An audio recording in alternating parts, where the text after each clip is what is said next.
Welcome to Guns Gear Network, everyone. Thank you for tuning in today. I want to bring you this video this afternoon about some cheat sheets or dope cards that I've recently made for the new scope that I got from Primary Arms, the ACSS Reticle scope. So if you follow my channel, I did some videos back some time ago about making your own dope cards utilizing paint, and I showed some examples of the ones I did. This was for my SWFASS scope, and these are some dope cards that I had made for that. And then I did some other cheat sheets. These right here are a table of mills for objects in feet, distance to target in yards, target in inches. This one right here is MOA and mills information, so forth. But I didn't have anything for this new reticle, and I looked online, I couldn't find anything, so I decided again to just make my own. Well, this reticle is, you don't really need traditional dope cards. Traditional dope cards, you're actually putting in data. That's exactly what it stands for, dope, D-O-P-E, or data on previous engagements. So it's information you've gathered. Well, this scope, you don't need quite as much of that information, because a lot of what's in the scope has a lot of stuff on it, the reticle does, to allow you to then, you don't have to make adjustments by turrets.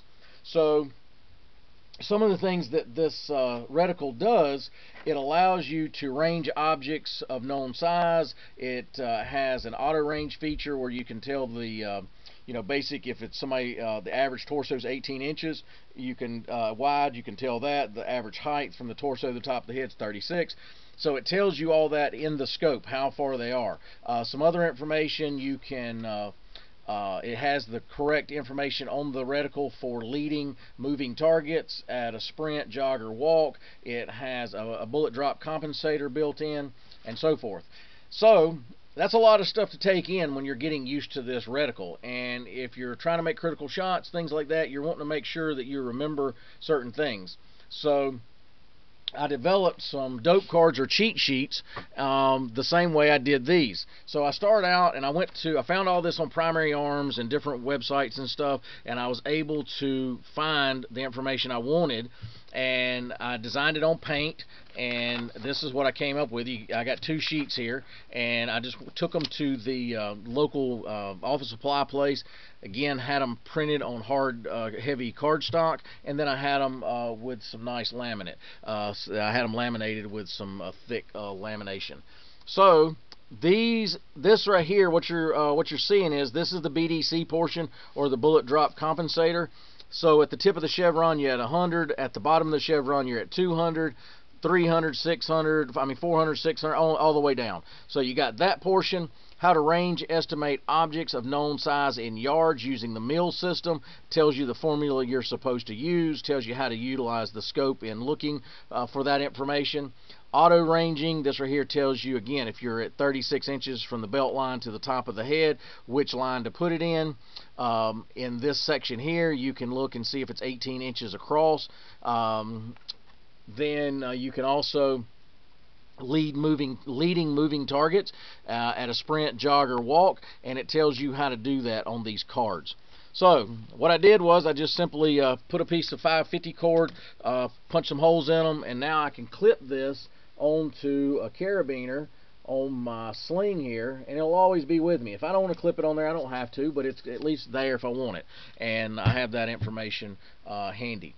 So what I'm going to do, guys, because I had a lot of people ask about these, and so what I'm going to do with these is I'm actually going to, I put them in a PDF file, and I'm going to link in the section below down there where you can click on that PDF file and print it your own out. What you're going to get when you print it is going to be like this. That's the way it's going to look, and you'll have to trim them out yourself.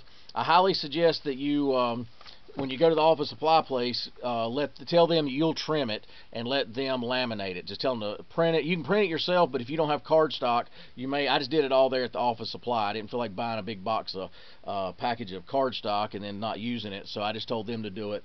Total cost in this was $7, but I did the cutting. They actually have a cutting machine they'll usually let you use, because they were charging me like 75 cents per cut, which at the end of it was like $20 some just for cutting it, and then the rest of it was 7, so it's like $27 total for 4 of these. And I said no, and so they said, well, you can cut it yourself, and we'll just do the rest. And like I said, it was $7. So keep that in mind when you go. But anyway, guys, if you're new to this reticle and you're trying to get some, because you realize there's a lot of good information in the scope, but you're kind of timid about it, trying to figure out, can I remember all that? Well, this right here is a good way to have it handy with you out in the field, at the range or wherever, and then you can just look at the information at a glance and kind of remind yourself until you finally get so familiar with it that you may not need them later. I leave the backs blank, that way I can make myself notes or anything like that with a Sharpie. And if somebody was worried, asked me about the Sharpie would rub off. If it's critical information on the back of a dope card or on any dope card, once I get all my information written with a Sharpie like this, I just take clear packing tape and cover over this information so it doesn't rub off or anything with the Sharpie. It takes a little bit to rub it off, but it could rub off on this slick material. But that's one reason I like it, because if I make a mistake, I can just take a little alcohol and it'll rub right off. So yeah, if you get some critical information you don't want to lose, then just go ahead and cover that with either another piece, laminate it a second time, or you can just go in and do like I do and put clear packing tape over it to protect it. But anyway, guys, hope this has been helpful. I hope the information I leave in the section below in the PDF file will be helpful for you guys that was wanting something like this but couldn't find it. So now you can do it, and you can do it yourself, and it's pretty economical to do that. But anyway, guys, appreciate you tuning in. If you like our videos, give us a thumbs up. That's always appreciated. It's over there in that section. Also down in that section is the share button. Sharing our content helps us with our vendors, helps us with YouTube, helps us spread the word about guns and gear, and that's always greatly appreciated. As always, guys, like, share, and subscribe, and we'll bring another video shortly. Have a great day.